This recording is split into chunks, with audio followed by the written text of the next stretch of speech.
So one of the first things, this was a kind of funny thing that happened on the Kind of Funny podcast, which of course I do not watch because I can't stand Greg Miller. But anyway, getting back to the actual topic at hand.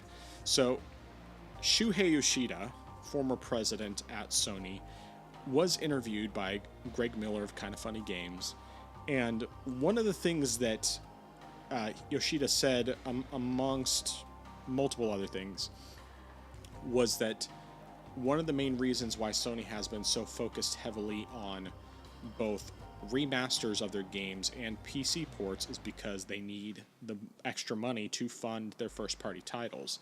And basically was saying, if you want to see more first-party titles, you need to support these remasters. And of course, along with that, obviously, he was talking about PC ports, and that being one of the reasons why they do PC ports is to help fund these first-party games. So, of course, he'd never said anything about day and date, and he's no longer with Sony, so it doesn't really matter from that standpoint. But what are your thoughts about this as a whole? Well, I think that's partially, I feel like that's partially obvious as to why they're doing it. And I believe Sony at some point, or some representative from Sony has said that as far as the ports and remasters, a lot of them go toward, funding new games, since, it costs money. And obviously, as PC gamers, we have no problem with these ports coming over whatsoever. Except for Last of Us Part 2, they can keep that garbage. Yeah, they can definitely keep that one. If they want to get a refund on that, I feel like that's fine, perfectly fair. But as in general, though, these ports are definitely welcome for us. Also, if they want to keep Spider-Man 2, they can do that as well. But I think, though, I will partially disagree with, even though it's part of the funding, I think that Sony goes a bit overboard with the remasters, partially with stuff like games that came out either the last gen or something that is still kind of relatively new, and they decide to remake or remaster something, and I think it's not necessarily necessary. And I mainly say that from a PlayStation perspective. Like, if they just ported over the games to PC, that's sort of one thing. But if you're going to sell the same game to PlayStation gamers all over again, that I kind of take issue with. Like, they did this with Horizon Zero Dawn, they did it with Last of Us Part 2. They've done this repeatedly, and I'm thinking, on that end, why are you remastering these games that just came out? And technically, you could also, and at the same time, not doing the games that people probably want, like a certain From Software game that hasn't been done. I feel like on that end, I disagree with that method. But I also think that another thing that I'm not saying they should, necessarily do this because it might, interfere with PC ports, but maybe, and this also sort of applies to a lot of other companies, and we might get into that later on, but just lower your budgets. Sony wants to make all these huge, spectacular AAA cinematic games, but if it's that expensive to make, maybe you shouldn't make your budget that high that you're concerned about whether or not you can afford to foot the bill. So that, I think, is something that Sony and the industry as a whole has to do, is just reconsider, rebudget, their goals, go over everything, because if it's absolutely necessary to make all these remasters and ports, which again, those ports are welcome, but if it's necessary to do all that stuff just to finance the next game, then you're spending way too much, and you need to cut down on that, because that's not a good idea. Considering the fact that if an average consumer has to constantly ramp up their credit cards just to do stuff, then we have to look at all our finances and stuff and reorient things, then a company like a major company should also have to do the same thing instead of just trying to constantly shift stuff around and use remasters and ports as some sort of credit to finance their next game. That does not seem to make the most sense to me. But like I said though, PC ports though, hey, I'm all up for that. Keep doing that, Sony, and maybe this will eventually, of course, they've talked about this before, but eventually they might think, well, we really need to hurry up and try to do those Xbox and Switch ports as well to help us finance these games as well. Yep. But yeah, that's pretty much everything that I have to say on the matter. Yeah, it's definitely a situation where of course, I thought it was delicious. You could just see the pain on Greg Miller's face when Yoshida-san was saying these things, especially with as much as he rags on PC gamers. And it's like, I don't really care if you rag on PC gamers other than the egregious accusations that he makes. That being said, this was obvious to anybody who was actually paying attention that Sony was doing this to fund these games because their budgets are way overblown, because they keep going for that same cinematic HBO story level, playable HBO game is essentially what they're going for with these games. And like, I'm not gonna lie, I've said many times, I enjoy a lot of those games. Like, I really love the Infamous games. I have enjoyed Horizon, at least in terms of the gameplay. I don't care for Aloy, but I do like the gameplay of the Horizon games. The Infamous games I think are much less in that because they're not as much cinematic, even though the last one was more cinematic than the others. The first two were more comic booky because they used very comic book cutscenes and that sort of thing.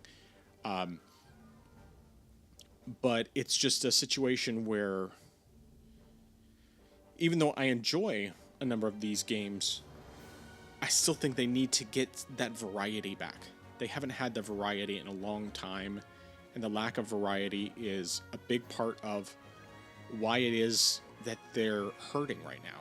And I know, especially from talking to PlayStation fans and hearing what PlayStation fanboys have said, because I do separate the two, people look at, Xbox not selling a lot of consoles, and they don't see how Game Pass makes financial sense, even though they're bringing in consistent revenue rather than having just revenue spikes here and there. But Sony also is having all sorts of other issues with how they're having to cancel games and they're shutting down a lot more studios. Everybody's doing layoffs because they overhired during the pandemic, and then that the demand did not keep up with the supply, so they had to get rid of people. And this is just all across the board, so not condemning any one person on that standpoint or any one company. But the reality is that when it comes to what they're putting out, Sony seems to be having more issues. And not because their games aren't selling reasonably well. They're selling reasonably well. It's just that the cost of the games versus what they sell, there's a big gap there. And I truly believe that Day and Date is coming a lot sooner than anyone anticipated. It's going to be Day and Date on PC, and it could very well be one of their next big games. We could see Ghost of Yotei as as the first game to make it Day and Date to PC. Maybe I'm wrong on that. And really, I kind of don't want it to be Day and Date because I would rather wait to find out for sure what the game is before I invest in it, because as much as I adore Sucker Punch, I'm also a little worried about how much of the actress's agenda and that sort of thing is going to infect the game itself versus it just being another solid story that they typically put out. So anyway, when it comes to the remasters, I agree. I think that it's not good that they're constantly milking their the people who buy these games, because the reality is that there are a lot of people, they buy these games regardless. Not everyone. I know plenty of PlayStation fans who do not buy all the remasters, even with just the $10 upgrade fee, they haven't necessarily bought the Horizon remaster. You know, Last of Us Part 2 and the remake of The Last of Us, which was really more of that was like a good remaster in terms of how much they improved the visuals, whereas Last of Us Part 2 was, you could hardly call it a remaster, because they really didn't improve anything. They just added in a little bit of extra filler content, and a half-baked roguelite mode. But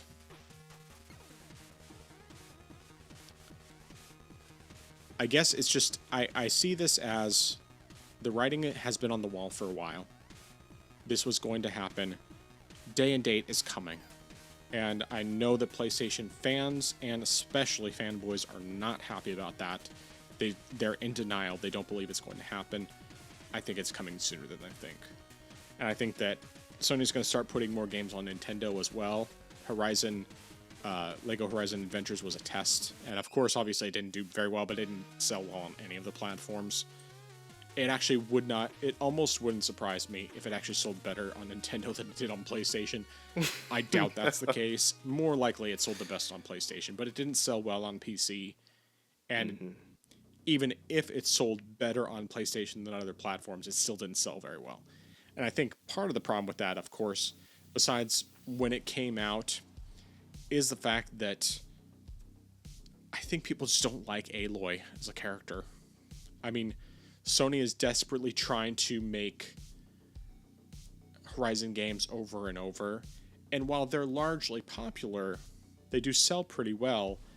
I think the problem is that people just aren't really into the character. Like, I hear from some people that they're interested in her as a character, but most people, they don't really have anything positive to say about Aloy, especially because she talks so much, and it just grates on people a lot. And for me, it kind of goes back and forth. Like, I don't think it's quite as bad, but I also don't listen to a lot of the dialogue trees. I just stopped after a while. Like, Zero Dawn, for a while there, I was listening to all the different dialogue trees, and then after a while, I was just like, there's just too much here, and I stopped even bothering with it. And with what I played of Forbidden West, it's been kind of back and forth on that. Most of the time, I'm just like, I don't want to take the time to listen to all these different dialogue things, because it just gets so tedious. And it's just like, I want to just play the game because I like the rest of the gameplay. I like shooting the robots, and I like the collecting and the traversing. And of course, they made big improvements to the traversal in the game, borrowing a lot of ideas from Breath of the Wild, and greatly improving the game over what it was with the first game, even though the first game was pretty solid in terms of gameplay. But we just keep getting all these franchises that are just remastering the same things over and over. And I mean, I'm expecting there's going to be another Last of Us of some kind.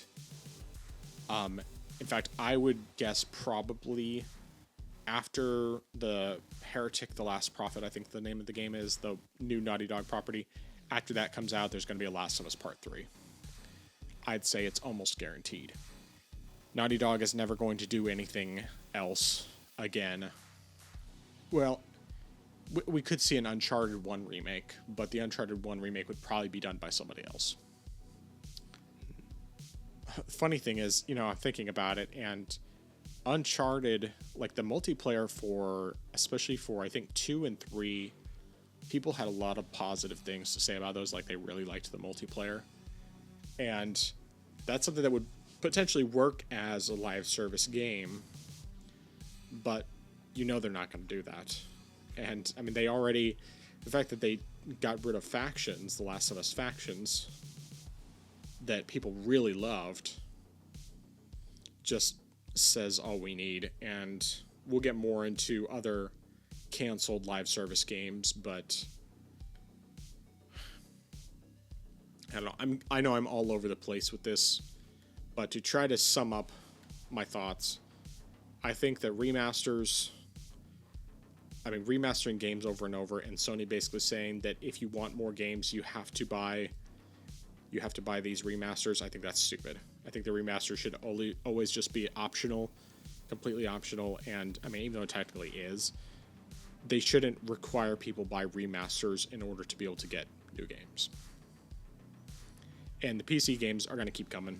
PC ports, right now, I think the only actual PS5 exclusive game the only PS5 exclusive that is currently there, I mean, apart from third party or, money-hatted games, is Demon's Souls. And everything else that has come to PS5 is either on PC already or has been announced for PC. And I think right now it's just Spider-Man 2, and that's coming. That's coming next week, I think. So, yeah. And I mean, obviously there's lots of back catalog from PS4, which there's a handful of games there, and then PS3 and earlier. I don't think we have any of those games yet.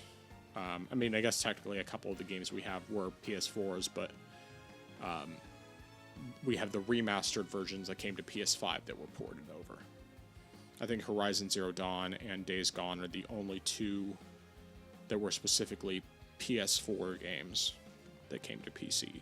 And then everything else was the PS5 version that was ported. Oh no, God of War 2018 was another one too. Right. Yeah. But yeah, I think that's everything I have to say on that front. Yeah, same here. Anything else will just bleed into other topics we'll be discussing.